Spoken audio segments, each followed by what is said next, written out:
तुम उसी तरह तोते के रूप में भटको। नहीं नहीं, मुझे आजाद करो वरना मैं तुम्हें छोड़ूंगा नहीं। अब तुम मेरा कुछ भी नहीं बिगाड़ सकते। अब तुम जाओ यहाँ से और अब से ऐसे ही घूमो। अब तुम्हें पता चलेगा कि दूसरों को दर्द देने में कैसा महसूस होता है। इसके बाद वह राक्षस वहां से उड़ जाता है।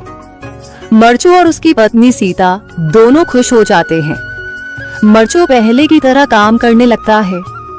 वह और उसकी पत्नी दोनों खुशी खुशी जिंदगी गुजारने लगते हैं।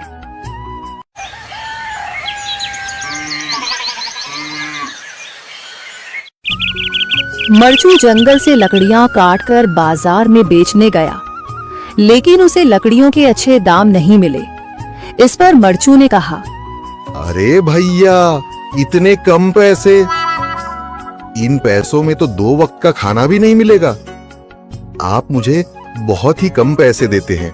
मैं इतनी मेहनत से लकड़ियां काट कर आता हूँ, लेकिन उनके पैसे मुझे बहुत कम मिलते हैं। भैया, तुम्हारी लकड़ियां होती ही इतनी कमजोर हैं कि मैं इससे ज्यादा पैसे नहीं दे सकता। तुम्हारी लकड़ियों के बस इतने ही पैसे बनते हैं। अरे भैया, कुछ ज्यादा कर दो ना। वो क्या है ना कि इन पैसों का तो कुछ भी नहीं आता। मैं अपनी जिंदगी कैसे गुजारूंगा? भैया, तुम जाकर अच्छी लकड़ियां लाओ, तभी इन लकड़ियों का अच्छा दाम मिल पाएगा, वरना इन लकड़ियों का तो यही दाम है। ये सुनकर मरचू बहुत ज्यादा परेशान हो गया और पैसे लेकर किराने की दुकान से सामान खरीदकर घर आ गया। घर पहुंचते ही मरचू की पत्नी सीता ने कहा, अरे जी, सामान ले आए आप? हाँ जी, सामान ले आया हूँ। सीता के चेहरे पर खुशी छा जाती है, लेकिन जब उसने सामान देखा, जी, इसमें तो बहुत थोड़ा सामान है। हाँ सीता, मुझे पता है कि यह सामान बहुत थोड़ा है, लेकिन मैं क्या करूं? मेरे पास जितने पैसे थे, मैं उतने का ही सामान लेकर आ गया हूँ।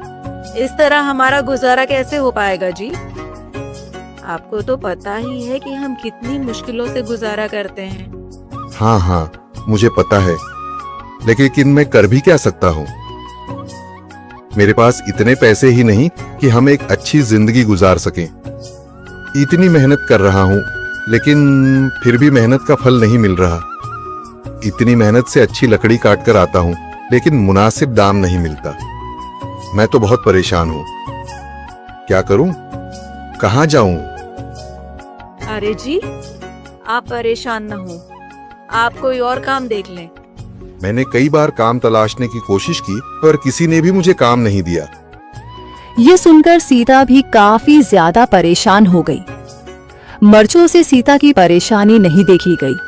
उसने अपनी पत्नी सीता से कहा, मैं फिर से जंगल की ओर जा रहा हूँ।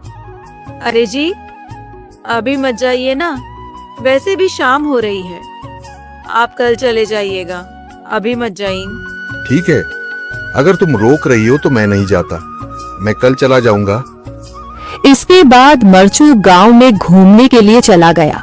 तभी उसे एक आदमी मिला और उसने कहा, कहाँ जा रहे हो भैया? और सुनाओ, क्या हाल चाल है? जिंदगी कैसे गुजर रही है? अरे भैया, तुम्हें तो पता है कि लकड़ियां काटकर कैसे गुजारा होता है। हाँ भैया, तुम सही कह रहे हो। और आसपास के जंगलों में अच्छी लकड़ियां भी नहीं है।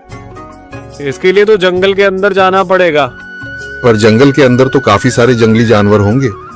मुझे बहुत डर लगता है भैया, मैं जंगल में कैसे जाऊंगा? हाँ भैया, जंगली जानवर तो होंगे, लेकिन अच्छी लकड़ियां तो वहीं से ही मिलेंगी। ये सुनकर मरचू बहुत ज्यादा परेशान हो गया, लेकिन वह आदमी बिल्कुल ठीक कह रहा था। जंगल के किनारे की सारी लकड़ियां कट चुकी थीं। अब सिर्फ जंगल के अंदर ही अच्छी लकड़ियां बची थीं। अगली सुबह मरचू